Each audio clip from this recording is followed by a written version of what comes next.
Bonsoir à tous, bienvenue sur Public Sénat, ravi de vous retrouver pour un nouveau numéro d'On va plus loin. Au programme ce soir, notre grand débat autour d'une proposition de loi qui fait beaucoup parler, celle de plusieurs députés de tous bords pour une légalisation du cannabis récréatif. Une légalisation contrôlée, disent-ils.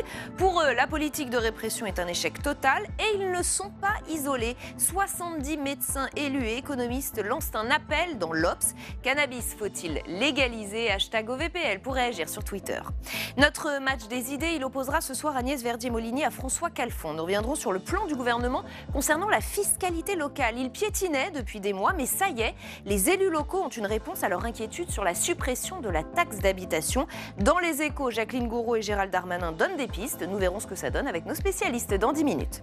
Et puis l'actualité, c'est aussi cette guerre des chefs évitée à droite. Bruno Retailleau ne se présentera pas à la tête des Républicains. Le parti continue de se reconstruire. Gérard Larcher lance un tour de France du rassemblement. On en parle ce soir avec notre invité dans l'entretien, c'est Nicolas Tenzer. D'abord, les dernières infos avec Quentin Calmi. Chez les Républicains, la nouvelle guerre des chefs n'aura pas lieu. Jusqu'au dernier moment, le patron des sénateurs LR aura maintenu un flou sur ses ambitions. Une candidature à la présidence des LR. Le président de la République ou le président des LR? Des LR. Mais dans une interview cette semaine, il sort du bois, expliquant qu'il ne sera pas candidat à la présidence du parti, préférant se concentrer sur le groupe au Sénat. Je suis très heureuse que Bruno Retailleau reste président de notre groupe au Sénat. C'est un excellent président qui, malgré un engagement assez fort pendant les élections présidentielles auprès de François Fillon, a su au Sénat rétablir l'ensemble des familles politiques et des courants politiques pour créer un groupe qui, je crois, résiste bien à tous les séismes actuels.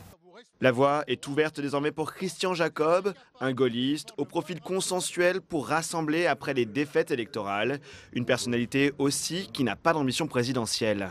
Christian Jacob n'est pas un homme tranché, n'est pas un homme sectaire, n'est pas un homme de conflit.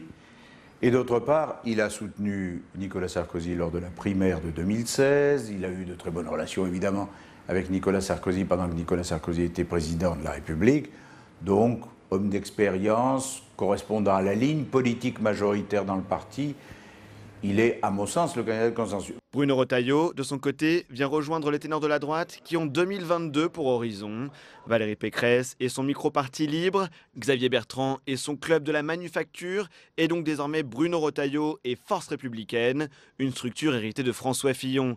La guerre des chefs a donc été évitée pour l'heure chez les Républicains, mais le duel des idées ne fait quant à lui que commencer. Et on va aller plus loin sur ce sujet avec notre invité ce soir, Nicolas Tenzer. Bonsoir. Bonsoir. Merci d'avoir accepté notre invitation. Vous êtes politologue, enseignant à Sciences Po et président du Centre d'études et de réflexion pour l'action politique. D'abord, votre analyse sur cette annonce de Bruno Retailleau. Il se retire, il ne se présente pas, il n'y aura pas de guerre des chefs. Ça aurait été le pire des scénarios ? Probablement pour la droite, mais je pense que en fait, tout ceci n'a guère d'importance, je dois dire. Savoir effectivement, dans l'immédiat, qui va être le président du Parti des Républicains, surtout si c'est quelqu'un qui n'a pas une vocation à se présenter à la présidentielle, c'est relativement secondaire. Historiquement, le patron de la droite a toujours été important. Voilà, ça a toujours été important, mais aujourd'hui on a vraiment l'impression qu'il y a quand même un manque de figure, justement, parce que normalement la vocation d'un chef de parti, c'est d'incarner les valeurs de ce parti, les principes, de se présenter à l'élection présidentielle. C'est quand même ça la vocation d'un chef de parti. Et là, on a l'impression qu'on prend quelqu'un, peut-être, on va voir si c'est M. Jacob ou pas, mais qui est consensuel, mais qui va certainement pas faire de vagues, qui ne va pas incarner, qui ne va pas porter. Je veux dire, si vous mettez à côté, prenons un exemple, qu'on l'aime ou qu'on l'aime pas, Emmanuel Macron, Christian Jacob.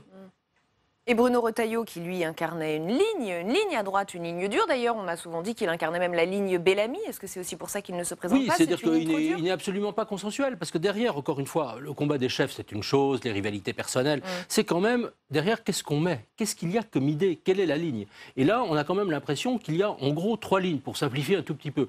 Et il y a une ligne de ceux qui sont plutôt du côté de la frange extrémiste, qui veulent un peu copier le discours de Mme Le Pen sur l'immigration, sur l'Europe. cette ligne douce. Vous diriez ça ? Ah oui, À il y en a droite, certains ouais. qui sont quand même, on le sent, hein, on a vu quand même un certain nombre de personnalités qui ont quasiment dit mais finalement nous n'avons pas d'ennemis à droite. Alors soit des personnalités politiques, soit un certain nombre d'essayistes ou de journalistes. Bon, et ça, je trouve que c'est une ligne extraordinairement dangereuse sur le principe, sur les valeurs, parce qu'il ne doit rien y avoir entre l'extrême droite et la droite. Je pense qu'il doit y avoir une barrière totalement étanche. Je pense que c'est une question de principe, mais en même temps, c'est suicidaire. Je pense que l'exemple aussi bien de Nicolas Sarkozy en 2017, en 2012, pardon, lors également de la primaire en 2016, tout ceci a montré que ça ne marche pas. Ensuite, il y a une deuxième droite qui est la droite traditionnaliste en quelque sorte, qu'incarnait François-Xavier Bellamy, qu'incarne Retailleau, qu'incarnait aussi, qu'incarne toujours, par exemple, M. Fillon. Voilà. Bon. Cette ligne-là, on s'aperçoit, et le scrutin des élections européennes l'a montré, qu'elle n'est pas capable de rassembler. Et puis on a une autre droite, qui est une droite beaucoup plus modérée, j'allais dire une droite juppéiste, même si Juppé maintenant a quitté la vie politique. Une droite centriste. Mais cette droite-là, qu'incarne aussi en partie Valérie Pécresse, cette droite-là, une grande partie est quand même partie chez Emmanuel Macron. Et donc, quel est l'espace ? Et donc aujourd'hui, si on veut reconstruire, comment mettre ensemble des droites qui, d'une certaine manière, sont sur des principes, des valeurs complètement différents, qui sont aussi très différentes sur le plan économique. Il y en a certains qui sont assez dirigistes, voire presque protectionnistes, et vous en avez d'autres, peut-être minoritaires, qui sont beaucoup plus libéraux. En tout cas, Bruno Retailleau, dans cette interview au Point, lance un avertissement à Christian Jacob, qui est donc le favori, on l'a compris. Voilà ce qu'il dit, il doit être candidat pour lui-même, non par procuration. Il ne faudrait pas qu'il se laisse emprisonner par ceux qui veulent que rien ne change. Ouvrons les yeux, dit-il, tout doit changer du sol au plafond, sinon LR disparaîtra. Il a raison ? Ah ben, je pense qu'un parti peut parfaitement disparaître. Voyez le sort du Parti Socialiste. Les partis sont mortels, comme oui, dit le Parti Gérard Socialiste. Larcher. Regardez ce qui reste aujourd'hui du Parti Socialiste. Alors, il n'est pas complètement mort, mais enfin, par rapport quand même à ses scores historiques pendant une grande partie de la Ve République, par rapport à sa tradition, on peut dire que le PS est dans un état de quasi-mort. Ça peut parfaitement arriver également à LR. Alors, il y a deux questions derrière aussi tout cela. Premièrement, est-ce que LR va essayer de reconquérir une partie de l'électorat qui est parti naturellement avec certains élus chez Emmanuel Macron ? Et ça, je pense que ça lui donne évidemment un espace, mais c'est extraordinairement difficile, parce que comment est-ce que LR va se positionner par rapport à la plupart des réformes qu'a lancé le président de la République et qu'incarne, que porte aussi le Premier ministre. Très de droite. Voilà, qui sont considérés comme étant en tout cas d'une droite modérée, mais plutôt libérale en quelque sorte. Et ça va être extraordinairement difficile. Et donc cet espace est très faible, et on ne peut pas du tout exclure que LR, alors je ne dirais pas disparaisse complètement, mais soit réduit dans l'échiquier politique à la portion congrue, ce qui n'est pas nécessairement très souhaitable. On peut quand même penser que dans une démocratie, c'est important d'avoir une grande force politique de droite, une grande force politique de gauche. C'est tout le défi, évidemment, de la présente situation. Et c'est le défi que se lance Gérard Larcher. Vous avez vu qu'il commence un tour de France vendredi. Reconstruire la droite à partir des territoires, à partir des élus locaux. Elle est peut-être là, la frange même infime, pour se reconstruire à droite. Alors oui, mais sauf qu'encore une fois, il y a un vrai problème de ligne. C'est-à-dire que derrière, vous pouvez effectivement mobiliser des gens sur le plan local. Vous pouvez avoir un score correct, évidemment, aux élections municipales. Ça, c'est plutôt de la stratégie politique. Et ça, c'est vraiment, voilà, c'est même peut-être de la tactique politique à court terme. Mais c'est pas ce que dit officiellement Gérard Larcher. Hein. Oui, mais entre gagner, je dirais, des élections municipales, et on en est encore loin pour LR, parce que quand même, LRM quand même a rassemblé un certain nombre d'élus, et se présenter, avoir un candidat susceptible de disputer la course à l'élection présidentielle, ce qui est quand même l'objectif de tout parti politique en France, on est quand même très très loin. Mais là, c'est un tour de France thématique, c'est-à-dire que l'idée, c'est d'aller s'inspirer auprès du local pour inspirer le national. La phrase est de Gérard Larcher, le local qui inspire le national, sur le fond. Et là, on parle pas de tactique. Mais là, on a un peu l'impression que c'est le grand débat. Mais c'est le grand débat. C'est-à-dire, qu'est-ce qu'a lancé Emmanuel Macron avec le grand débat, avec les élus, quand il a rencontré les maires, quand il a rencontré la société civile, quand il a rencontré des citoyens, des associations sur le plan local, c'est ce qu'il a fait. Et aujourd'hui, comment est-ce que LR va C'est un grand débat bis. Voilà, c'est un grand débat bis. Alors, encore une fois, c'est une idée, je pense, très bonne. C'est très important pour un élu et un responsable d'un parti politique de savoir ce que pense la base. Ça, je pense que tous les partis devraient systématiquement, régulièrement, entreprendre ce type de démarche. De là à dire que ça va porter un projet, définir un projet, je pense qu'on en est quand même très loin. Et la méthode d'En Marche, qui est, alors là aussi, je vais citer Gérard Larcher, qui dénonce des intimidations et des menaces pour pousser à l'hémorragie de LR jusqu'à La République En Marche. Qu'est-ce que vous en pensez ? Là aussi, on est dans la tactique politique. Alors là, je pense qu'il y a deux sujets. Il y a un premier sujet, c'est est-ce que c'est une tactique politique normale ? Oui, parce qu'après tout, nous, le but de LREM, c'est d'avoir le plus d'élus possible, y compris aux élections locales. C'est quand même un enjeu. C'est un parti qui s'est créé par tous les moyens, intimidation et menace, c'est pas grave. Intimidation, menace, encore une fois, il faudrait le démontrer. Je veux dire, c'est tout à... Maintenant, encore une fois, la vie politique, évidemment, ne fait pas de cadeaux. Et je veux dire qu'on dise, voilà, si tu n'es pas avec nous, on te met quelqu'un en face. Après tout, tous les partis, à gauche comme à droite, l'ont toujours utilisé. Mais après, il y a le vrai problème pour La République En Marche. Quel est, par rapport au score qu'a fait Emmanuel Macron à l'élection présidentielle, mais aussi au score qu'a fait la liste LREM, avec aussi Agir, parce que les alliés du centre aussi, aux européennes, quel est pour une prochaine présidentielle le réservoir de droite, de voix, pardon. C'est un lapsus intéressant, Nicolas Tenzer. Est-ce que justement ce réservoir se porte à droite? Non, parce que je pense que le réservoir de droite pour La République En Marche est relativement faible. Ouais. Je pense que le vrai... Il est arrivé à son maximum. Là, c'est à gauche qu'il faut aller chercher. Et je pense que c'est ça. Et ça, je pense que c'est tout le jeu et toute l'ambiguïté pour La République En Marche. Et bien sûr, LR est comme conscient de ce jeu-là. Et je pense qu'il va essayer, de ce point de vue-là, de porter en quelque sorte un coin, si vous voulez, dans ses stratégies. Et ça, c'est aussi évidemment de bonne guerre. Et ça va être très intéressant à suivre dans les mois à venir. Merci infiniment, Nicolas Tenzer, d'avoir été notre invité dans l'entretien. Je rappelle que vous êtes politologue et président du Centre d'études et de réflexion pour l'action politique. OVPL continue avec le match des idées. Il va opposer dans un instant Agnès Verdier-Molinier à François Calfon. On va parler fiscalité locale. Depuis 2 ans, les élus voyaient d'un très mauvais œil la suppression de la taxe d'habitation. Après de longs mois de réflexion, le gouvernement leur apporte donc quelques réponses dans les Échos. Il les rassure, certains diraient même qu'il les bichonne. Le plan du gouvernement est-il solide? On ouvre le débat avec nos invités après les explications de Sandra Cerquera. Comment la fin de la taxe d'habitation sera-t-elle compensée pour les collectivités locales? Le gouvernement confirme son intention de la supprimer en 3 étapes d'ici 2023 pour les 20% de ménages les plus aisés. C'est la taxe foncière qui devrait remplacer la suppression de la taxe d'habitation versée aux communes. La proposition de Gérald Darmanin est de reverser l'intégralité de la taxe foncière aux communes. En compensation, les départements qui touchaient jusque-là cette taxe foncière se verraient affecter en remplacement une partie de la TVA, comme cela a déjà été fait avec les régions. Mais les élus attendent que le gouvernement soit plus précis sur le dispositif de compensation. Aujourd'hui, nous sommes dans l'incertitude. Donc les maires ont besoin de stabilité, de liberté aussi d'action, et ça, ils le disent souvent, mais aussi de stabilité et de connaître enfin les moyens et les ressources dont ils vont disposer pour mettre en place les politiques publiques qu'ils décident et pour mettre en place et rendre le service nécessaire aux citoyens. D'ici à 2023, le gouvernement promet un gain de 723 € en moyenne pour plus de 20 millions de foyers.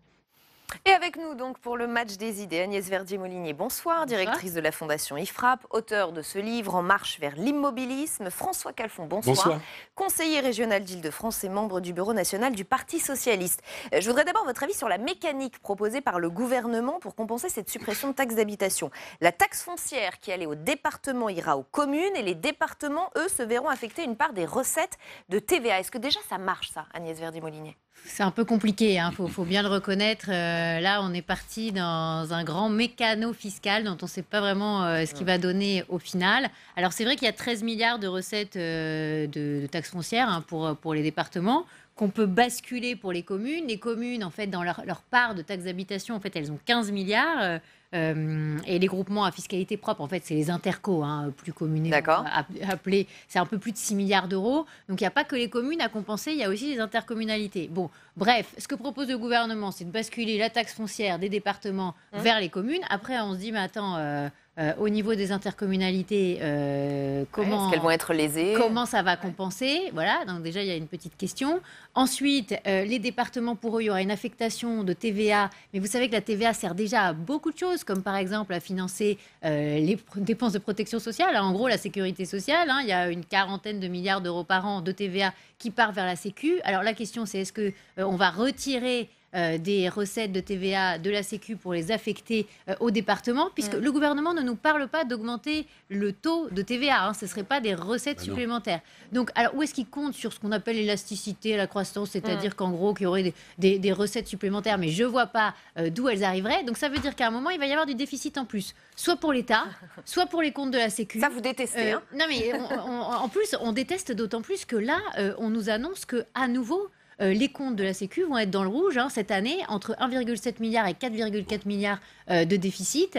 Et donc, tout ça... Donc attention, quoi. Mécanique tout ça très pour compliquée. supprimer. Alors, l'autre chose que vraiment il faut souligner... On va laisser répondre François, peut-être. C'est qu'on risque d'avoir des taxes en fait, qui existent déjà pour financer les entreprises et qui sont prélevées au niveau des intercommunalités notamment et des départements, qui vont augmenter pour les entreprises. Et ça, c'est pas du tout acceptable. C'est-à-dire qu'il ne faut pas qu'il y ait une partie de la baisse de taxes d'habitation qui se répercute sur les entreprises, déjà qu'elles sont en train de se prendre le revers de la suppression d'une partie de l'impôt sur le revenu des ménages.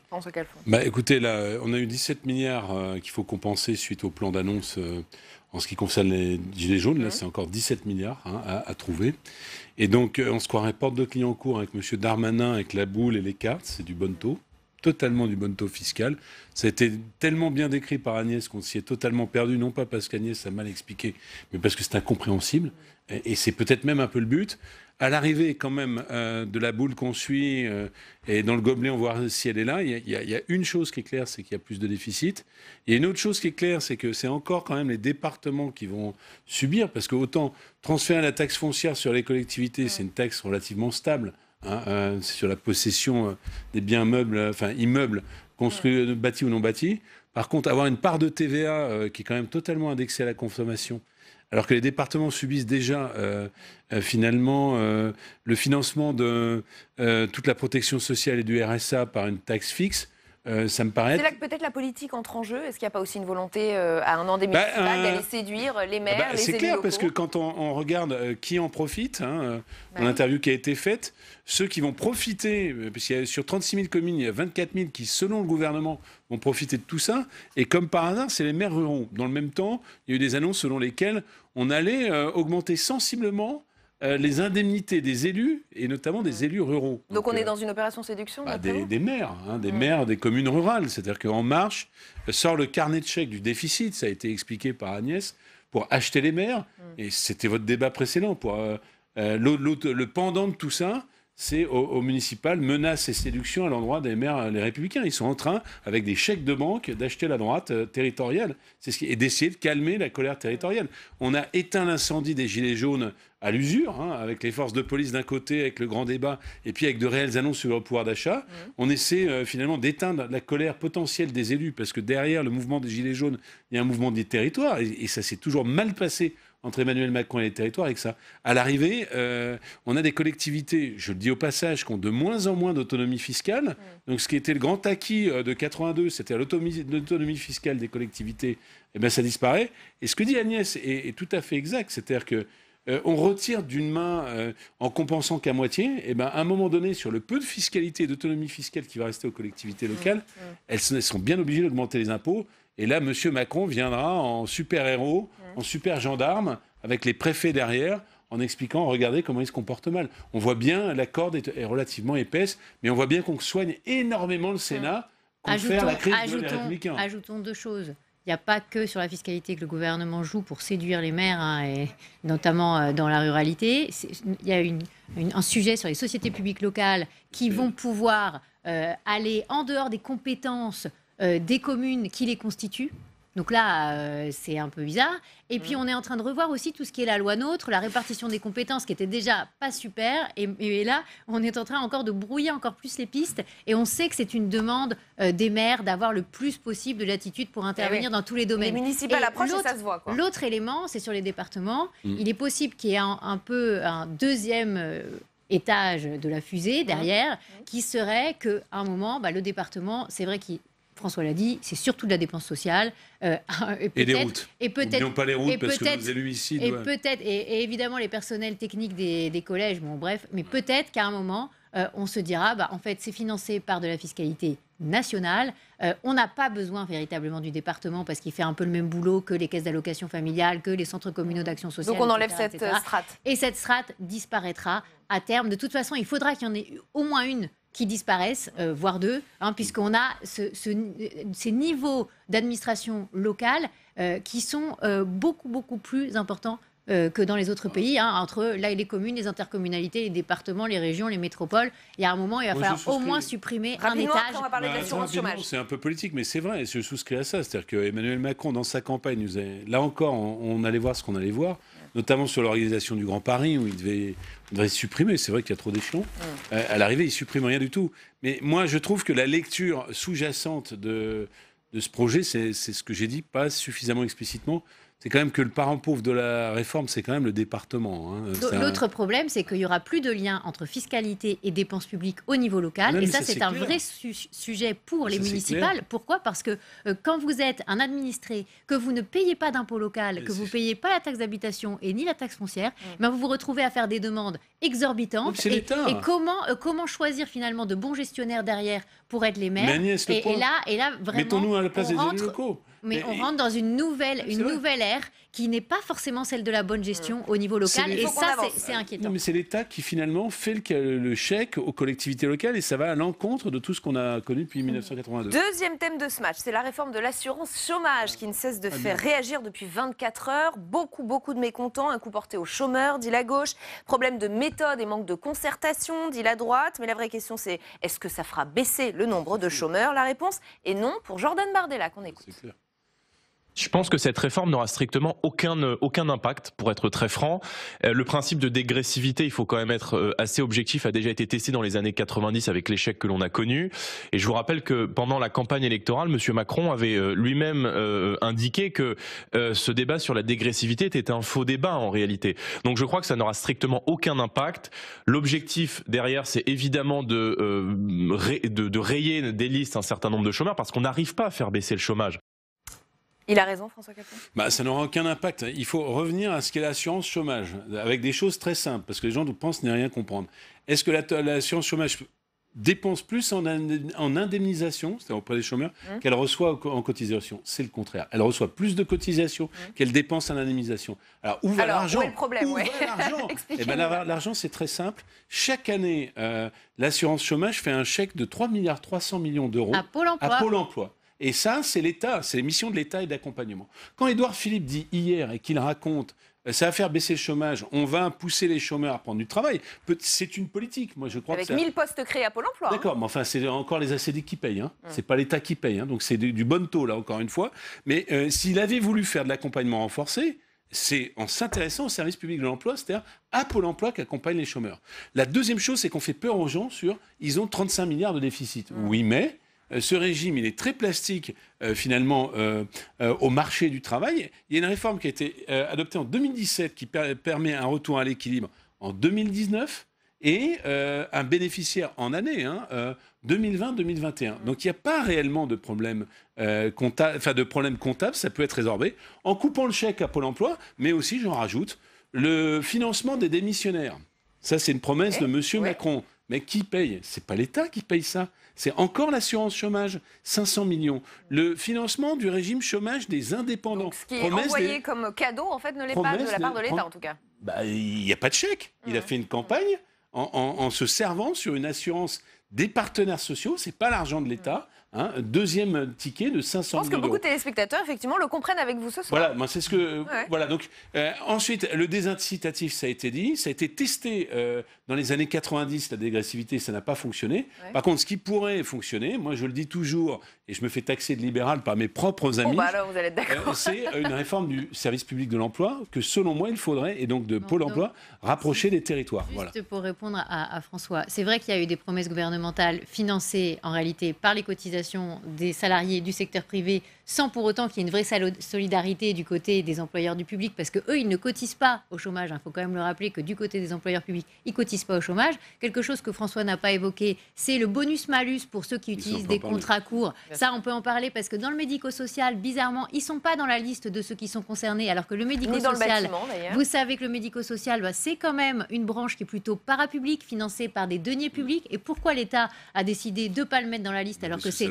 parmi ceux qui utilisent le plus de contrats courts? Eh bien, tout simplement parce que ça aurait répercuté le coût sur les employeurs publics, qu'ils soient locaux ou qu'ils soient nationaux. Pourquoi? Parce que Évidemment, si ce n'est pas de la subvention qui finance ce médico-social, eh ben, ils vont demander ensuite plus de subventions. Il est intéressant votre décryptage à tous les deux là. Donc c'est intéressant parce que, comment on va faire aussi pour calculer pour ceux qui sont, par exemple, dans l'hôtellerie-restauration, qui n'ont que des CDI qui va leur dire quel est leur taux à payer Oui, parce que eux, non, mais ceux qui n'ont pas de contrat court, eux, ils sont censés avoir un bonus. Le bonus, ça veut dire qu'ils seraient à 3% de cotisation. Au lieu de 5. Imaginons un hôtel qui est que des CDI, par exemple. Alors lui, il devrait être à 3%. Mais qui va aller lui dire qu'il est vraiment à 3%? Qui va faire le calcul? Elle est où l'usine à gaz? Qui va aussi expliquer aux gens de l'hôtellerie-restauration qu'eux, ils sont potentiellement malucés, alors que les gens du médico-social ne le sont pas. Là, il peut y avoir une rupture d'égalité aussi. Il peut y avoir des recours.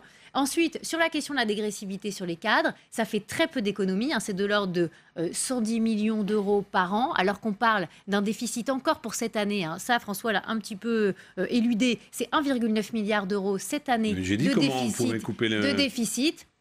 Et ça, aujourd'hui, en réalité, les propositions gouvernementales, certaines vont dans le bon sens, pour, par exemple, augmenter de 4 à 6 mois le temps pour ouvrir les droits. Ça, c'est pas mal.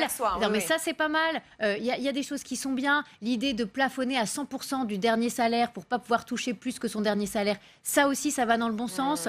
Mais c'est vrai que ça pourrait être... Vous coupez, mais il faut avoir le temps. Bonus-malus, est-ce que c'est un bon principe? Selon moi, oui, puisque c'est toujours une assurance. C'est pas comme l'assurance maladie. Non, c'est pas un bon principe. Je peux terminer quand même, parce que je vous ai pas interrompu, Agnès. C'est pour moi un bon principe. Pourquoi? Parce que c'est une assurance qui, pour le coup, fonctionne plutôt bien. C'est pas du tout l'assurance maladie qui est en réalité totalement étatisée. Et donc, vous avez une voiture, vous faites 0 accident, ce qui est le cas de beaucoup de femmes. Vous avez un bonus. Vous multipliez les accidents. Statistiquement, c'est vrai. C'est un autre débat, mais c'est vrai. Quand on prononce le mot femme, on n'est pas contre les femmes. Il va falloir aussi s'habituer à dire ça. On va se débat un jour, si vous voulez. Le point, et quand par contre vous avez une grosse accidentologie, vous payez plus. C'est ça le principe du bonus-malus. Ensuite, tous les effets de bord qui ont été les effets pervers qui ont été prononcés, moi je suis d'accord avec ça, et je qualifierais cette réforme finalement d'une réforme où il n'y a que des perdants. C'est-à-dire que tout le monde est malheureux, et perdants supplémentaires après 9 mois de gilets jaunes, je termine, les partenaires sociaux mis sur la touche, le Parlement mis sur la touche. C'est-à-dire que Jupiter sort de ce corps. Mais alors, non, juste pour répondre sur la dégressivité, il n'y a pas en face de la dégressivité une baisse des cotisations. Et ça, c'est anormal. C'est-à-dire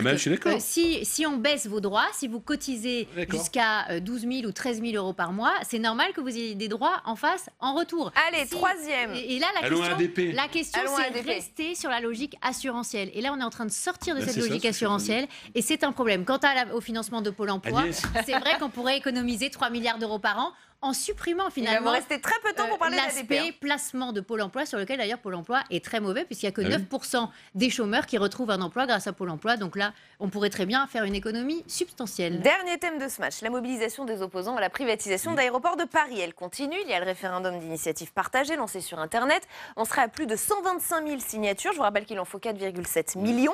Et puis il y a ce meeting ce soir à Saint-Denis avec des élus de tous bords. Adrien Quatennens se fiche des étiquettes politiques. Il l'a dit ce matin sur notre antenne. Moi, ce qui m'intéresse, c'est pas l'étiquette de la personne qui s'adresse à moi, c'est le contenu de ce qu'elle raconte. Moi, j'appelle toutes celles et ceux qui nous écoutent, qui nous entendront, à créer les conditions de la contagion. Oui, les formations politiques et le mouvement La France Insoumise va organiser de grandes campagnes pour créer les conditions de cette contagion. Un appel à la contagion. Vous avez envie de commencer, François Calfon? Oui, j'ai envie de commencer. Je vais le faire en 30 secondes. C'est-à-dire que là, il y a toute une mécanique qui s'enclenche sur ADP. Les élus franciliens dont je suis, qu'ils soient LR, qu'ils soient communistes, qu'ils soient socialistes, j'en passe, c'est les meilleurs, ont à leur unanimité refusé, avant même que cela fasse l'objet d'une inscription gouvernementale et d'un RIP, ont refusé ce projet. Et des alternatives, je vais le dire. Je dis 2 principes. 1, il y a plein d'aéroports très bien gérés dans le monde qui le sont par la puissance publique. On a un contre-exemple en France, c'était M. Macron qui l'a introduit à Toulouse, ça s'est fini par une catastrophe. 2, si on veut vraiment sortir de la gestion par l'État, parce qu'il y a des gens peut-être en face de moi allergiques à l'État, il y a des tas de manières de faire différemment. Ils vous piquent, ils vous provoquent, vous allez répondre. Comme c'est le point d'entrée en Île-de-France, qui est la région capitale en France, on pourrait parfaitement faire rentrer au pot, ils le font très bien pour la gestion des transports, c'est Île-de-France Mobilité, les collectivités locales franciliennes, dans toutes leurs composantes politiques, ce serait notre gestion publique, et pourquoi pas les usagers? Ce serait très très moderne que les usagers participent, parce qu'il y a juste des tout petits sujets que tous les franciliens connaissent bien, le bruit aérien, toutes ces choses-là. Et puis aussi... ADP, premier employeur d'Île-de-France. Donc moi, je ne veux pas filer le premier employeur d'Île-de-France qui est public à Vinci ou à quelqu'un.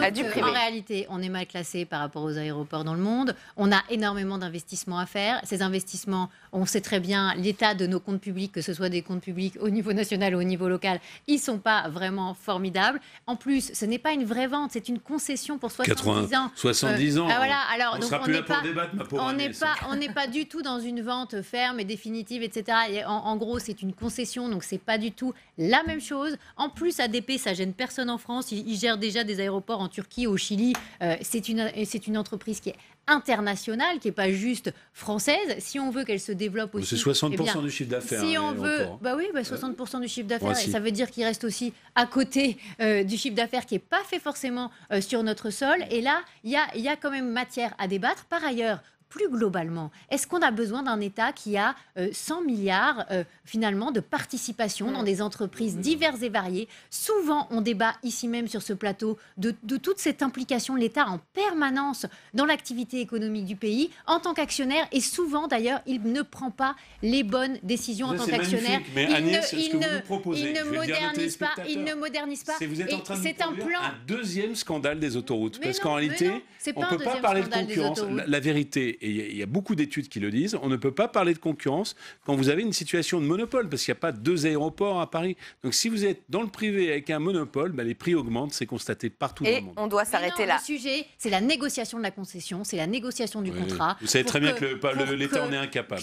Mais non, mais c'est tout le sujet, c'est aussi moderniser l'État pour que chaque fois qu'il contractualise, qu'il fait une délégation de service public, ce soit bien fait. Vous croyez que c'est possible aujourd'hui? Allez, s'il vous plaît, c'est la fin de ce match des idées. Merci beaucoup à tous les deux d'y avoir participé. On va plus loin, continue avec le grand débat. #OVPL pour réagir sur Twitter. On va s'arrêter sur la proposition de loi d'une quinzaine de députés favorables à la dépénalisation du cannabis à usage récréatif. Ils réclament une légalisation contrôlés et ils viennent de tous les bords politiques, y compris d'En Marche. Nouvelle épine dans le pied du gouvernement ou réelle piste d'avenir pour la France. On ouvre le débat avec nos invités après les explications de Fabien Recker et de Samia Dechir. Du cannabis produit en usine en toute légalité comme dans certains États américains. C'est ce que propose une quinzaine de députés issus de 4 groupes politiques. Marcheurs ou insoumis, tous considèrent la répression comme un échec. Jeudi, ils déposeront une proposition de loi pour une légalisation contrôlée par une société d'exploitation du cannabis. Une administration publique qui aurait le monopole sur la vente et la production. L'objectif n'est pas de développer, de faire exploser la consommation de cannabis. Donc ce n'est pas le marché du coup, qui peut s'en occuper. C'est l'État et c'est un monopole d'État. Si on laissait au marché le soin de gérer ça, vous auriez une concurrence pour inciter les gens à fumer toujours plus, pour produire, pour faire des bénéfices. Donc là, l'idée, c'est assumer que l'État ne fait pas ça pour des bénéfices. Cela pourrait tout de même rapporter d'importantes recettes fiscales grâce à une taxe sur les ventes pour financer la prévention des risques liés au cannabis. La commercialisation serait très encadrée. Confiée aux buralistes, elle serait interdite aux mineurs. Le taux de THC, principale substance psychoactive, serait fixé par le ministère de la Santé. De quoi protéger les consommateurs contre les produits douteux du marché noir, disent les partisans de la légalisation. Les 2 précédentes propositions de loi déposées en 2014 et 2017 n'ont pas été adoptées par le Parlement. Mais cette fois, la société française serait prête, veulent croire les auteurs de la proposition de loi. Cette semaine, 70 personnalités ont co-signé une tribune dans l'Obs pour la légalisation du cannabis en France. Et on va aller plus loin dans le grand débat. Avec nous ce soir, François Grosdidier, bonsoir, sénateur LR de la Moselle. Loïc Prudhomme, bonsoir. Bienvenue à vous, député La France Insoumise de Gironde. Vous faites partie du groupe de députés qui a fait cette proposition de loi pour une légalisation contrôlée du cannabis à usage récréatif. Martine Pérez, bonsoir et bienvenue, médecin, journaliste spécialiste des questions de santé et chroniqueuse à Pharma Radio. Et Marc Valeur, bonsoir et bienvenue. Vous êtes psychiatre au centre Marmottan à Paris et spécialiste des pratiques addictives. Légaliser le cannabis à usage récréatif, une légalisation contrôlée, dites-vous, par l'État, Loïc Prudhomme. Ce que vous proposez en clair, c'est de créer un grand service public du cannabis. C'est cela, expliquez-nous. C'est surtout de sortir aujourd'hui de la situation qui est factuellement la suivante, c'est qu'il y a 3,9 millions de consommateurs en France, dont 1,2 million de consommateurs réguliers, avec les problèmes d'addiction que cela pose derrière. Et c'est à ça qu'on se propose de répondre en ayant un encadrement effectivement qui soit par l'État, par la puissance publique, par les services de santé aussi français pour qu'on arrive à sortir de cette problématique de santé publique telle qu'elle se présente aujourd'hui, sans avoir un débat passionné, mais plutôt en regardant les choses avec la tête froide et au regard des chiffres, des tentatives qui ont été faites sur corriger ce qui est aujourd'hui le problème de l'addiction en France, et au regard aussi des exemples que l'on a aujourd'hui sur le territoire européen, sur des précédentes expériences où on a du recul, on y reviendra plus tard, mais qui montrent qu'il y a une voie pour cette dépénalisation. Sur le principe, François Grosdidier, si c'est encadré par l'État... Je trouve absolument extraordinaire l'argument qui est utilisé, qui consiste à dire parce qu'on ne peut pas empêcher le phénomène, on va le légaliser. On n'a jamais pu empêcher complètement toutes les violations des interdits. On continue à voler, on continue à incendier, on continue à faire de la fraude fiscale. C'est pas pour ça qu'on va légaliser la fraude fiscale. Bon, le problème, c'est de savoir si c'est plutôt bien ou plutôt mal, à la fois pour ceux qui consomment et pour la société. La réponse assez unanime, c'est que c'est plutôt mal et qu'il faut plutôt dissuader. Alors comme l'alcool et le tabac, mais qui étaient installés dans notre culture et qu'on essaie de sortir. Mais on ne va pas tomber sortir de stupidité comme l'alcool et le tabac pour replonger dans celle du cannabis. Quand vous lisez cette note récente du Conseil d'analyse économique qui a dressé un constat terrible sur la politique de répression de la France, je le cite, la France est l'un des pays les plus répressifs en matière de lutte contre le cannabis, elle y consacre beaucoup d'argent et pourtant elle fait figure de champion européen en matière de mais c'est pas vrai, il n'y a pas de répression. Je veux dire pourquoi il n'y en a pas, parce que les trafics sont réprimés. Mais la consommation ne l'est pas. Il n'y a aucun parquet aujourd'hui qui poursuit pour consommation. Donc c'est pour ça que le pouvoir actuel, et je le soutiens sur ce point, veut faire une amende forfaitaire pour qu'effectivement il y ait une sanction effective. Il y en a pour dépassement de vitesse ou pour mauvais stationnement. Il n'y en a pas pour consommation de cannabis. Alors, donc quand on dit qu'on est dans la surrépression, c'est pas vrai. On n'a fait aucune répression et par ailleurs on ne fait pas de prévention parce qu'avec ce discours sur la légalisation, en fait, alors qu'on conditionne, qu'on fait du matraquage qui justifie sur l'alcool et sur le tabac, eh bien, les pouvoirs publics ne soulignent pas assez la nocivité du cannabis pour la santé, pour la réussite scolaire. Je sens que vous avez envie de réagir. Marc Valeur. Oui, je pense qu'il serait temps qu'il y ait un débat un peu plus serein et qu'on ne se borne pas aux grands principes des pour et des contre, avec d'horribles laxistes qui seraient pour la légalisation. Alors, soyons nuancés, et des gens qui seraient subtils pour montrer les muscles et montrer qu'on est rude et qu'il faut maintenir l'interdit. Non, la pénalisation de l'usage simple existe en France depuis 1970. C'est la législation la plus dure d'Europe en matière d'usage de drogue. Et la France a le record d'Europe de la consommation de cannabis. Il y a 17 millions d'expérimentateurs de cannabis. Il y a 17 millions de personnes qui disent oui, on a fumé du cannabis. C'est 17 millions de personnes que la loi actuelle permettrait de mettre 1 an en prison. Cette loi est absurde. Je travaille avec des toxicomanes depuis 1974. Tout le monde, à peu près, chez les spécialistes, pense depuis cette époque que cette loi est beaucoup trop dure, qu'il faut la changer. C'est depuis 1974. Et ça ne change toujours pas.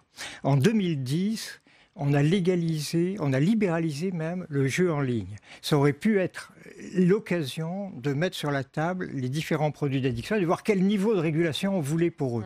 Le cas du cannabis est exemplaire. C'est probablement dans les substances interdites celle qui est le moins dangereuse. On a fait un rapport avec le professeur Bernard Roch en 1997 sur la dangerosité des drogues et le cannabis venait bien en dessous de l'alcool, bien en dessous du tabac et évidemment en dessous de l'héroïne. Et vous n'êtes pas seul à le penser. On a vu cet appel de l'Obs, Martine Pérez, un appel de 70 médecins, économistes et élus qui sont pour une légalisation contrôlée. Des élus, des économistes, des médecins. Est-ce que ça pense que ça vous commence pourrez à nous faire trouver réfléchir autant de personnes qui, en réfléchissant, il ne s'agit pas d'être agressif ou de s'énerver, c'est un débat qui est intéressant et qui revient sur la table depuis des années. Moi, j'ai travaillé en tant que journaliste longtemps dans beaucoup de médias et effectivement, ce débat revient de manière récurrente. Qu'est-ce que vous nous dites, vous? Non, c'est dangereux? Moi, j'ai du mal à comprendre l'intérêt de légaliser le cannabis. D'abord parce que le cannabis, c'est une substance toxique. Et on le sait, on en reparlera peut-être. Il y a quand même des effets psychiatriques qui dites-le nous. Et aujourd'hui, il y a des effets psychiatriques qui sont très clairement établis. Pendant longtemps, on ne savait pas si le risque de schizophrénie était lié au cannabis ou simplement les gens qui avaient déjà des troubles psychotiques s'automédiquaient avec le cannabis. Aujourd'hui, il y a clairement des éléments qui permettent de dire que le cannabis... Ça peut être un déclencheur. ça peut être un déclencheur chez des gens qui sont prédisposés même génétiquement. Vous voyez, c'est assez sophistiqué. C'est dangereux aussi parce que on sait très bien que les gens qui fument beaucoup de joints, et les jeunes en particulier, souffrent de désinvestissement scolaire massif et que ça pose des vrais problèmes et que c'est très dur de les remettre dans le circuit scolaire. C'est un facteur accidentogène. Aujourd'hui, de plus en plus, quand on regarde les accidents de la route, on se rend compte... Il ne s'agit pas d'autoriser à consommer du cannabis avant de conduire. Non, mais on a bien parlé d'une légalisation contrôlée. Le dernier chauffard qui a tué un enfant, visiblement, il était sous l'emprise du cannabis. Voilà. C'est aussi toxique pour les poumons. Alors l'autre argument qui fait que je ne suis pas tellement favorable à la légalisation du cannabis, c'est qu'aujourd'hui, quand on est adolescent, et de tout temps d'ailleurs, c'est pas que aujourd'hui, on a besoin de transgresser. On a besoin de transgresser quelque chose. Si on légalise aujourd'hui le cannabis... Qu'est-ce qu'on va transgresser? C'est une règle immuable. C'est une question intéressante. Marc Valeur, vous êtes... C'est une règle immuable de tout. Et de quoi vivra l'économie parallèle? Parce qu'elle fera le transfert sur les drogues dures. Alors, sur le plan psychologique, c'est intéressant. Que ce soit sur le plan psychologique ou sur le plan sociétal, maintenir une loi pour que les gens la transgressent, à mon avis, c'est un paradoxe. Si les parents interdisent quelque chose pour que les enfants le fassent, à mon avis, c'est des parents un peu vicieux. L'autre chose, je pense que dans le projet de loi qui a été déposé, il ne s'agit pas de permettre la consommation aux mineurs. Comme pour le jeu... Oui, c'est après 18 ans. Le jeu des mineurs est interdit, ça veut dire que la vente du jeu est interdite aux mineurs, que de même que la vente d'alcool est interdite aux mineurs. Il s'agit d'interdire la vente. Il s'agit de ne plus pénaliser l'usage. C'est déjà un énorme progrès. Alors, on va avancer parce que c'est toujours intéressant de voir ce qui se passe ailleurs dans le monde. Vous l'avez un petit peu évoqué, le cannabis à usage récréatif est déjà légal dans quelques pays. Au Canada, depuis octobre 2018. Il est alors d'ailleurs devenu le premier pays du G7 à le faire. 5 ans avant, c'était l'Uruguay. 8 États américains l'ont légalisé, dont la Californie, l'État de Washington. Plus près de nous, chez nos voisins européens, en Belgique, le cannabis reste illégal, mais la possession de cannabis est dépénalisée depuis 2003. L'Allemagne, la République tchèque, le Danemark ou encore l'Italie ne tolèrent pas le cannabis, mais les amendes encourues sont assez légères, ce qui est aussi révélateur. La France fait partie des pays où la législation est la plus dure d'Europe. Est-ce que ça va changer? La position du gouvernement n'est pas d'aller vers une légalisation du cannabis, c'est ce que nous a dit tout à l'heure Sibeth Ndiaye. Pourtant, écoutez ce que disait Emmanuel Macron lorsqu'il était candidat. C'est une archive de septembre 2016. Écoutez. Aujourd'hui, le cannabis pose un problème, en effet, de sécurité, de lien avec la délinquance dans des quartiers difficiles, de financement de réseaux occultes. Et donc, on voit bien que la légalisation du cannabis a des intérêts de ce point de vue et a une forme d'efficacité. Et donc, on voit bien que, de ce point de vue, le sujet est ouvert et doit être considéré. Quand on regarde d'ailleurs l'incapacité qu'ont les magistrats de régler le problème d'un point de vue pénal, on voit que nous sommes dans un système très hypocrite. Donc vous n'êtes pas contre? De l'autre côté, j'entends, et je suis aujourd'hui pas en situation, parce que c'est un sujet que je veux travailler, donc je ne suis pas contre. Loïc Prudhomme et François Grosdidier ensuite. Oui, mais en fait, les arguments qu'on a entendus, c'est exactement ça. C'est que tous les arguments que vous avez développés sont sous l'angle répressif ou sous l'angle de la morale. Moi, je l'aborde... Là, c'est pragmatique, ce que disait le chef de l'État, qui était candidat à l'époque. Qui a peut-être changé d'avis depuis, mais je rejoins le fait que nous, on le regarde sous l'angle sanitaire. C'est comment, aujourd'hui, on arrive à apporter une réponse sanitaire. C'est pas demain une loi pour que tout le monde fume du cannabis. C'est justement au contraire, pour pouvoir avoir en main tous les éléments. Vous n'avez pas le sentiment que ça ouvre la voie, ça ouvre les vannes? Mais non, pas du tout, parce que les exemples, vous n'avez pas cité dans le petit panel, mais je pense que le Portugal était un exemple intéressant qui a fait vraiment une action très... oui, expliquez-nous. Très significative sur la légalisation de l'usage des drogues, et c'était il y a maintenant presque 20 ans, et on voit que notamment le nombre de personnes dépendantes a diminué de moitié. Donc voilà un vrai résultat, je veux dire, par les faits, pragmatique. Et on a du recul sur les maladies psychiatriques? Est-ce qu'il y en a plus dans ces pays où on a légalisé le cannabis? Non, il n'y en a pas plus, bien au contraire. C'est en tout cas des gens, du coup, comme il y a moins de gens dépendants, déjà on se tire quand même une bonne épine du pied par rapport à ça. Et puis, du coup, la manne aussi financière qui passe du coup du registre du marché noir, parce que c'est 1 milliard quand même d'euros, cette économie parallèle, vers un marché public que l'on contrôle, permet de faire de la prévention et de suivre, de donner les moyens de suivre les gens qui seraient encore dans l'addiction. Et c'est la proposition que l'on fait, c'est d'avoir ces centres aussi où on peut suivre ces consommateurs. Je trouve extraordinaire de penser que c'est en autorisant un phénomène qu'on va le réduire. Oui. Mais c'est les faits. Non, mais autrement. Non, c'est le recul qu'on a vers d'autres pays. On autoriserait l'alcool au volant, autrement, on réautoriserait. Mais non, mais vous êtes caricatural. Qu'on interdit. Mais non, mais attendez, déjà dans le mode, dans le mode de raisonnement. autoriser un phénomène en pensant le réduire. Non, l'autoriser, c'est l'encourager. Et comment je vais dire, moi, mes gamins, mais attendez, ça, c'est pas bien, au moment où précisément la société leur dit, mais allez-y. Mais enfin, c'est le contre-message que vous envoyez à toutes les sociétés. Et particulièrement, attendez, je vous ai écouté, on peut parler successivement si vous voulez. Et une forme d'efficacité. Mais si vous voulez, nous parlons chacun notre tour. Au Sénat, c'est comme ça, je ne sais pas comment ça à l'Assemblée. Donc, c'est pas très différent, mais en tout cas, on ne dit pas de bêtises. Ici, on parle chacun. Non, mais merci pour moi. Bon, allez, allons sur le fond, s'il vous plaît. On respecte l'opinion des autres sans insulter non plus. C'est pour ça, respecter la proposition de loi. Non, mais j'ai le droit d'être contre. Au Sénat, on respecte aussi l'opinion contradictoire, ce qui vous est très difficile, me semble-t-il, à faire. Et bien, donc, je pense qu'autoriser le phénomène, c'est précisément l'encourager.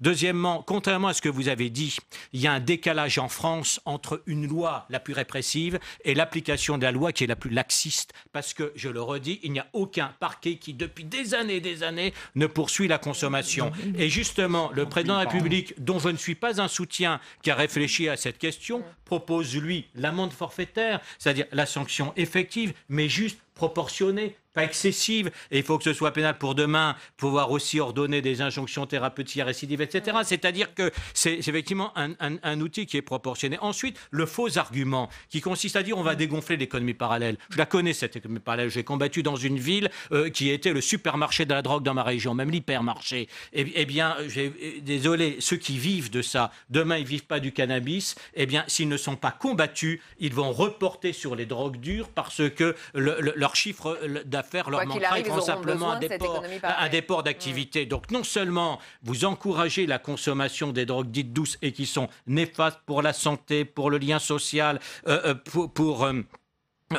qui peuvent développer des maladies comme la schizophrénie, mais par ailleurs, vous ne réglez pas le problème sous l'angle de la sécurité et de l'ordre public, la lutte contre l'économie parallèle, qui va se déporter sur les drogues dures et qui encouragera aussi la consommation de drogues dures. C'est pour ça, je pense, que votre initiative qui part de bons sentiments produira le résultat exactement inverse de celui que vous dites. Martine Pérez et Marc Valeur. Je voulais juste vous dire, c'est pas un problème de morale, là. On est tous d'accord pour dire... Non, pas du tout, mais je ne vois vraiment pas où vous mettez de la morale. Ni lui, ni moi, ni personne ne met de la morale ici. Vous dites que l'autorisation va régler beaucoup de problèmes et va simplifier les choses. Mais l'autorisation du tabac, depuis les années 40, puisque ça n'a jamais interdit, c'est 73 000 morts par an et on a beaucoup de mal à le combattre. L'autorisation de l'alcool, c'est un problème aussi majeur et je ne vois pas non plus en quoi l'autorisation et la légalisation du cannabis permettra de régler le problème. Ça, il faudrait qu'on me le démontre par A plus B.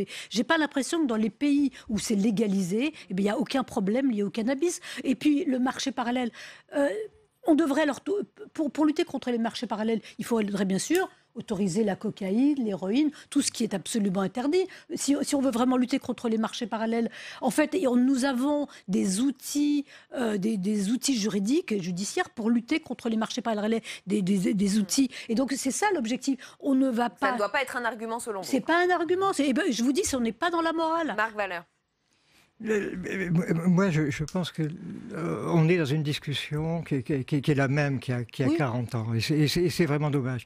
Les conditions ont beaucoup changé. Il y a une dizaine d'États américains qui ont légalisé l'usage de cannabis. Le Canada l'a légalisé depuis 1 an. L'Uruguay depuis 5 ans. Et parce que les autres le font, il faudrait que nous le fassions pour non, vous, mais il faut être pragmatique. À mon avis, le mouvement est inéluctable. Et il faut mieux commencer à réfléchir aux modalités de la légalisation. Pourquoi on a des exemples contradictoires. Quand on dit que le laxisme, ça entraîne des problèmes, l'exemple européen montre exactement le contraire. Les pays les plus souples au niveau législatif, le Portugal, la Hollande, sont ceux qui ont le moins de problèmes de consommation et ça a diminué les consommations. Les pays les plus durs dans le monde en matière de drogue sont ceux où il y a le plus d'usage de drogue. C'est le cas, ça a été le cas de l'Iran pour l'héroïne, c'est le cas des Philippines où on tue les toxicomanes dans la rue et où les problèmes ne cessent d'augmenter. Donc dire qu'il faut être dur pour qu'il n'y ait pas de problème, c'est faux. On sait que c'est faux. Je ne mélange pas tout. On sait que c'est faux.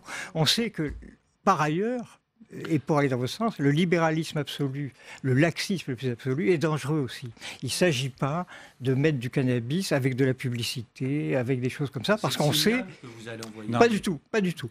Et la légalisation n'est pas la libéralisation. Marc Valeur, vous êtes psychiatre. Est-ce que Oui. vous pouvez répondre à cette question? Est-ce que oui ou non, le cannabis peut augmenter le nombre de maladies psychiatriques? Est-ce que oui ou non, le cannabis peut déclencher la schizophrénie? S'il faut une réponse Peut-être pour les parents qui regardent ce S'il soir. faut une réponse à oui ou non, la réponse serait non. C'est pas ce que Il y a... concerne. Allez-y. On peut faire des discussions d'experts très compliquées sur le sujet. Il y a une corrélation qui est de plus en plus démontrée entre schizophrénie et usage de cannabis. Par contre, les causalités, il y a une corrélation. C'est ce que j'ai dit tout à l'heure. Les causalités sont extrêmement discutées et l'idée que le cannabis fabrique de la schizophrénie est combattue par la plupart des spécialistes, pharmacologues des troubles de la concentration, des problèmes scolaires. Est-ce que oui ou non, il y a un lien? Bien évidemment. Bien évidemment. La conduite automobile, quand on est en Très pleine... peu, très peu. Non, alors, Très vous ne pouvez peu. pas le dire. Je connais très bien le sujet. Pour les jeunes, sur les questions scolaires, sur les questions scolaires, bien évidemment, le cannabis perturbe l'attention et il y a une étude qui montre qu'il peut perturber les fonctions cognitives au long cours chez des jeunes qui l'utilisent très très tôt, à partir de l'âge de 15 ans, et d'une manière extrêmement intensive pendant plus d'une dizaine d'années. Bien évidemment, c'est très dangereux de consommer du cannabis extrêmement tôt. On sait que le cerveau des enfants est très vulnérable. C'est important de l'entendre de votre bouche ce soir. Et qu'il faut les protéger, bien évidemment. On sait aussi que l'usage intensif au long cours, ça perturbe, ça empêche des acquisitions. D'où votre conclusion à vous qu'il faut contrôler. Il faut évidemment contrôler. De même qu'il faut contrôler le jeu, de même qu'il faut contrôler l'alcool, de même qu'il faudrait contrôler le tabac, etc. Il est bien évident que chez un enfant, l'usage d'alcool précoce est encore plus dangereux pour le cerveau. C'est une catastrophe pour le cerveau. L'alcool est légal, mais j'espère que vous l'interdisez à votre enfant. Alors, Loïc Prudhomme et Martine Pérez ensuite. Oui, il y a un monde. Donc, ça ne vous pose pas de problème. Ça vous pose pas de problème. Mais dès lors que c'est inventé la cigarette dont on dit qu'elle devrait pas être vendue aux mineurs, regardez devant n'importe quel collège la consommation massive de cigarettes. S'il vous plaît, je voudrais qu'on parle contre laquelle on ensuite peut du rien cannabis faire parce que c'est thérapeutique. Donc, autorisé. Loïc Prudhomme, s'il vous plaît. Juste, moi, il y a un mot qui me paraît essentiel dans cette discussion, c'est le mot de pragmatisme. Et que quand l'on dit que la répression n'est pas faite de manière pragmatique, on regarde 130 000 personnes arrêtées chaque année pour consommation de cannabis. Donc si on prend 10 ans, ça fait 1 300 000 personnes. Et zéro effet. Et zéro effet sur la baisse de consommation. Donc d'une manière pragmatique, il faut regarder ça pour qu'il y ait un effet sanitaire. Et je pense que les centres d'accueil et d'accompagnement à la réduction de l'usage de drogue que l'on propose aussi dans ce dispositif est à même de répondre à ces problèmes. Parce qu'il y en a, bien sûr, on ne les nie pas, mais il faut les traiter d'une façon pragmatique. Martine Pérez. Oui, dans votre projet de loi, vous expliquez un certain nombre de conditions qui seraient nécessaires pour se procurer du cannabis, c'est-à-dire avoir au moins 18 ans, si j'ai bien compris, etc. etc. Aujourd'hui, la consommation de cannabis, elle commence à 12 ans, elle commence à l'école, elle commence au lycée, et on voit bien que pour le tabac, même si la consommation de tabac, il existe une limite d'âge pour commencer, eh bien, cela n'est pas du tout respecté. Je ne vois pas comment, avec cette loi, vous pourrez faire respecter les limites d'âge et empêcher les marchés parallèles de continuer à exister, d'autant plus qu'il y a des gens qui sont très friands de cannabis plus dosé en THC, etc., etc. Et donc, je ne suis même pas sûre que votre proposition de loi qui vise à encadrer la consommation, elle ne soit pas uniquement destinée à des personnes, des adultes qui ont une manière récréative de consommer du cannabis, pour qui c'est quelque chose... Les exemples que l'on a cités tendent à montrer que ce genre de mesure est efficace justement pour... Alors, il y a un sujet qui semble faire davantage consensus, c'est l'usage du cannabis à des fins thérapeutiques. Il y a quelques jours, un débat sans vote s'est tenu au Sénat, François Grosdidier. Globalement, la majorité des élus étaient pour.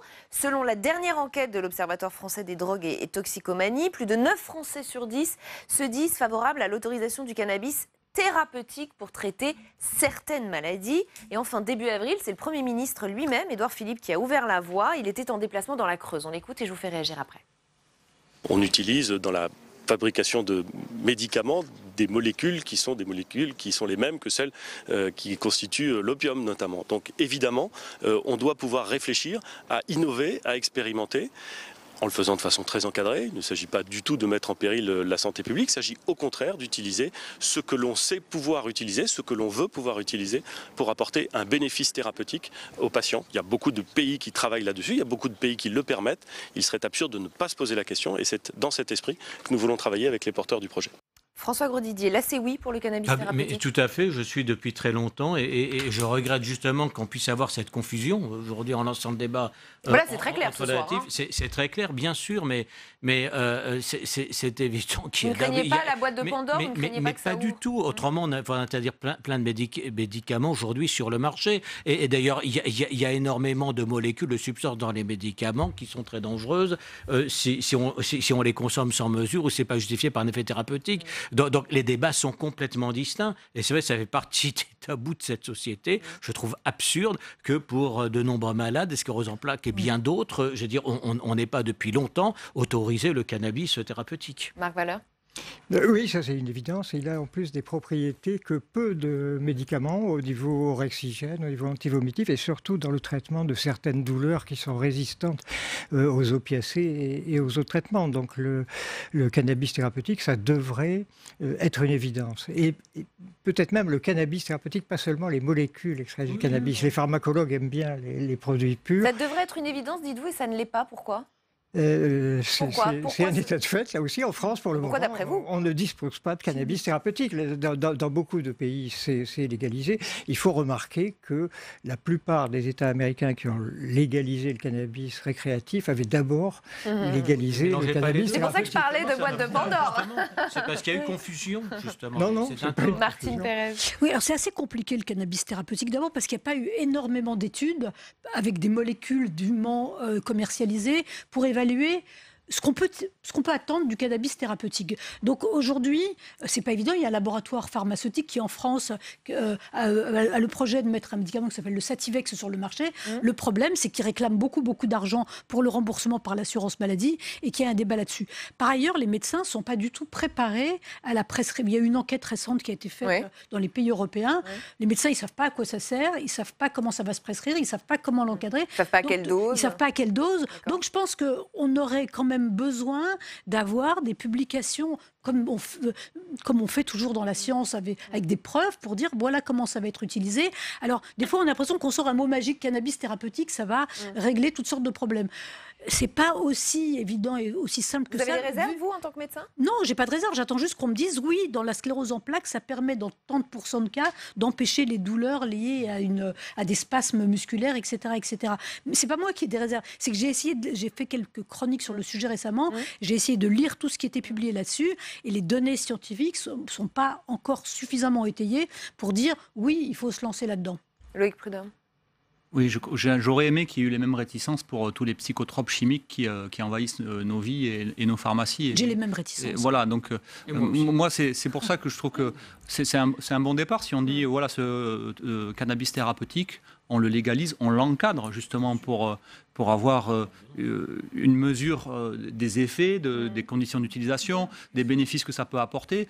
On forme en même temps effectivement les praticiens à l'utilisation de cette nouvelle possibilité. Et voilà, c'est la même logique en fait, c'est le pragmatisme. On regarde les études scientifiques, je ne suis pas tout à fait d'accord avec vous, même si je n'ai pas votre niveau d'expertise, mais il me semble qu'au niveau international, il y a quand même aujourd'hui assez de recul pour dire que les effets positifs sont avérés, documentés. Donc moi je pense que ça serait quand même le minimum qu'on démarre par là, mais il faudra aller plus loin. Alors Édouard Philippe a fait cette déclaration dans la Creuse, ça ne vous a pas échappé, ce n'est pas anodin, le département attend même cela avec impatience. Ce serait une vraie manne financière pour les agriculteurs. Juste, je vous cite Joanie Chateau, qui est un agriculteur du coin. Le thérapeutique, ça va être très encadré, très compliqué, très technique, donc ça concernera peu de personnes. Le cannabis bien-être, dit-il, en revanche, serait une vraie opportunité pour nous agriculteurs en Creuse, parce qu'on a des territoires adaptés aux chanvres. Alors là, expliquez-moi, il fait une distinction entre cannabis thérapeutique et cannabis bien-être. Alors, ce que je peux dire, c'est par exemple dans des pays comme le Canada, les médecins prescrivent du cannabis et il y a des magasins qui ont pignon sur rue dans lesquels ils peuvent acheter du cannabis prescrit par les médecins. Ce n'est pas des médicaments dûment manufacturés. Donc il y a plusieurs manières. Médicaments de confort.